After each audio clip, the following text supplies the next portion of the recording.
Whether you're a seasoned vet, or if this is your first year going to Halloween Horror Nights, we think there are certain things that everyone should avoid doing when you're at the event.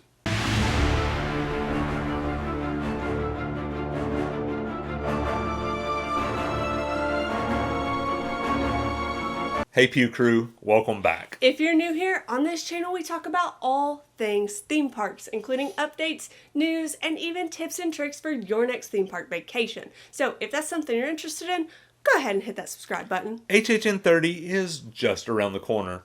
Depending on when you are watching this, whether you've been to the event 100 times or if this is your first time going, there are a lot of mistakes that we see people make over and over. So in today's video, we are going to give you our top 5 things to avoid doing when you're at the event. Number 5 on our list is don't forget about the shows. When you think about Halloween Horror Nights, the first thing that comes to mind is probably the haunted houses, and for good reason. They are the stars of the show. We speculate all year about what's coming, we get excited for announcements, hoping that our favorite IP is finally making an appearance at the event. But in all that excitement, I think sometimes we forget about the shows. We are guilty of this ourselves. I mean, we always make it a point to see the shows at least once during the event, right? But we didn't used to prioritize them. That is until a couple years ago at HHN 29. At that event, they released the Lagoon show, The Marathon of Mayhem, and in my opinion, it is the single greatest thing that has ever come to a Halloween Horror Nights event. This show was an absolute masterpiece and one that we made sure to attend every night that we were at the event, sometimes even twice. We can't imagine what it would have felt like to get back home if we hadn't seen the show and then have to read all like the reviews and people raving about it on social media and everything.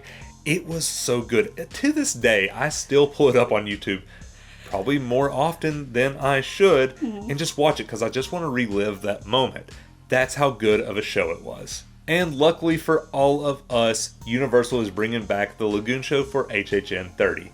Marathon of Mayhem Carnage Factory could be fantastic. If it's even half as good as the show at 29, it will be a home run. And the Lagoon show isn't the only show at HHN. The second show is going to be over at the Fear Factor stage. And one of the things that we love about the shows at Halloween Horror Nights is they give you a chance to slow down and relax. Yeah. We would suggest grabbing a bite to eat, maybe getting a drink and heading over to one of the shows just to sit down and relax for a few minutes and let your feet rest. Which brings us to our next thing that you should avoid. Number 4 on our list is don't underestimate how much you are going to walk. In our HHN tips video, we talk about wearing comfy shoes. Always. And this kind of goes along with that. The houses at HHN are backstage, and most of them are out of sight for daytime guests. So with that, it can be a really long walk to get back to some of those houses, and then you have to walk all the way back. Yeah, what goes up must come down. What walks to a soundstage must come back to the park. It's just how it goes. So with that, I think that's Newton or somebody. With that, you do need to be prepared for all of the walking that you're going to do and realize that it is going to be more than your typical day at Universal Studios. If this is your first year coming to the event, you may have been following along with the spec maps from Horror Night Nightmares. On those maps, you see those dots that represent where the houses are going to be, but those dots represent where the entrance for the queues for the houses are going to be. Some of these houses are like way backstage. You're going to be doing a ton of walking through switchbacks, all kinds of things. Plus, some of you are on vacation, so you're going to be in the parks before the event. You're going to go to the event, and then you're going to have to wake up and go back to the parks. You're going to do a ton of walking. It's not uncommon for us to hit like 45 to 50,000 steps during HHN. So take it from us, wear comfy shoes, get plenty of rest, and you might even consider bringing some Tylenol. Not a sponsor. Number 3 on our list is don't come without a plan. And what we mean by that is you need to have a game plan for the night. Yeah. Of course, you need to take advantage of Stay and Scream, and you need to know what house you're going to first and where you're headed after that.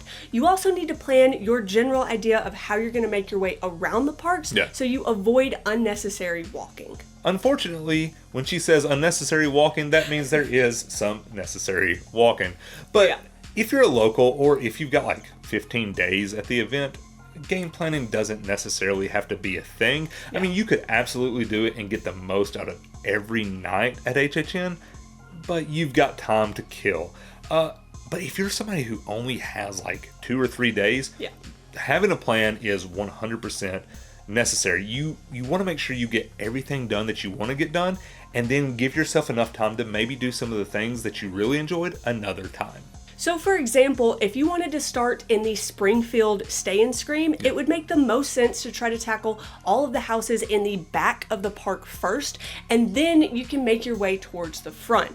Of course, the exact order that you do the houses and things like that is going to depend on wait times, but you should try to have a general idea of where you're going to go. Yeah, so something that we're thinking about for opening weekend is really looking at like wait times and trying to get like an optimized route that you could take so you can get the most out of your night. If that's something you're interested in, give this video a thumbs up and let us know in the comments, because if it is, like, we will really work on that and try to make sure you crush your nights at HHN. Number 2 on the list is don't forget to do your homework. Homework? That doesn't sound like fun, but we promise this kind of homework is great. What we mean by this is you need to watch all the movies and the shows that are associated with the event. The IPs always have a movie or a show associated with them where you can basically experience the haunted house that you're going to go into. The team members and the crews, they put in so much work into these houses. They hide all the details, they hide all the Easter eggs, and you just don't want to miss it. And the best way to make sure that you don't miss it is to refresh or watch the movies. We've seen Beetlejuice like 50 times. Are we going to watch it again before this year's event? Absolutely, because we don't want to miss any of the hidden gems that they put in the houses. This year's event's going to be a little different. There's just not as many IPs. Sure, you can watch the classic Monsters movies for brides. You could watch Haunted of Hill House, the Netflix series for that house. Texas Chainsaw Massacre, the 1973 classic, is the one that this year's house is based off of. And of course, you've got Beetlejuice. But other than that, the event is very much based on the lore of the event, like the history and the icons of past events and now HHN 30. So you can't, and the thing is, you don't really have to have not been going for a long time to not have caught any of the icons. Like, Anna's never been to an anniversary event, and so we are very excited for this year's event, but how do you prepare for it? Like, how do you do the homework that we have talked about doing?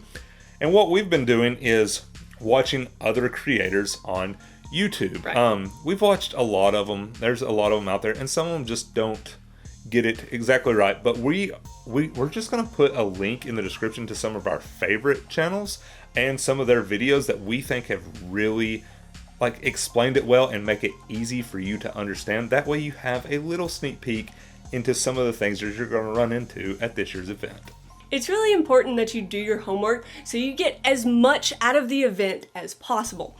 A really great example of this is the Killer Clown's house at HHN 29. I'm not gonna lie, this is my favorite house that I have ever been through. Say whatever you want about that. But there are a lot of people that really didn't like this house, and we really think it's because they hadn't seen the movie beforehand. Because everyone that we talked to that had seen the movie and got all the references thought they did an absolutely amazing job. So the point is, if you haven't seen the movies and shows and you don't pick up on the small details, the houses aren't going to be as much fun for you, and you're not going to enjoy them as much. Yeah, so like, we're not saying that you have to watch everything to enjoy the houses like the originals. There's nothing really to watch, but those are always some of the best houses of the events. But what we are saying is, like, if you watch a series and then you pick up on a little something in a house, there's just like this great feeling that you get. One of the best feelings, though, is when your favorite series is at the event and there's like small details, like small Easter eggs that are actually in the series, and you see them bring those to life in the houses. Like, it just blows your mind. Like, it's like, wow, they thought about that, and I wouldn't have even thought in a million years that they would put it in the house. Like, it's just a really cool feeling. So we think doing all the homework is completely worth it. So we have a little bonus tip or thing to avoid before we get into number 1, and that is, don't miss out on the event food. A wise man once told me via text, of course, that special event, special food. And that really touched me.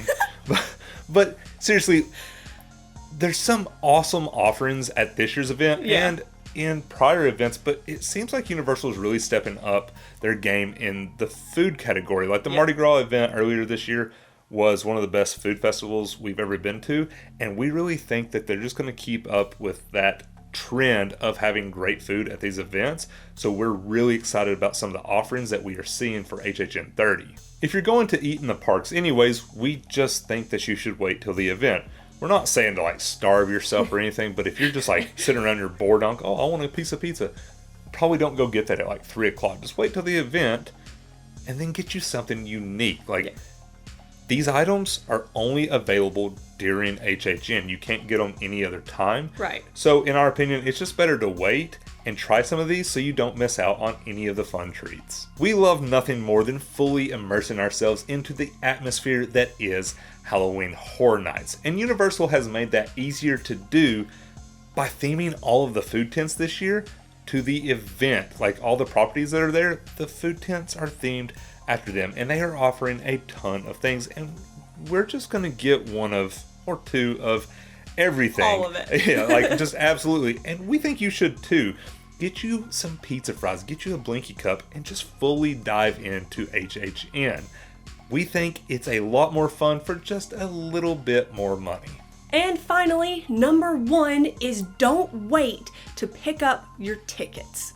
If you purchase your tickets ahead of time, which you should, little pro tip, if you purchase your tickets at the front gate, they are going to be a little bit more expensive than if you get them online ahead of time. Save that money. But when you purchase your tickets online, you do have to pick them up somewhere. And there are a couple different locations that you can do that. The first of these is Will Call, which is right outside of the main gates of Universal Studios. And we cannot suggest enough for you to avoid this at all costs. Picking tickets up at Will Call is an absolute disaster. Yeah, especially if you wait till like close to the event start, you're liable to not even get in on time. Yeah, it's just a nightmare. So if you're staying on site, you should pick your tickets up in your hotel lobby. Each of the on-site hotels does have a ticketing counter where you can pick up your HHN ticket and save you so much time. If you're not staying on property, don't worry. There are still a few things you can sort of do to avoid the chaos. You're still going to have to go to Will Call, and that's just always an issue. But what we suggest is trying to get there as early as possible. Either the day of, like, so if you're going on, say, a Friday night, and you don't get there till Friday, like, just go in the morning before you go into the parks. Right. Or if you're there on Thursday and you don't go till Friday, get it Thursday. Like, take that time out of the day or early in the morning so you don't miss out on any of the event.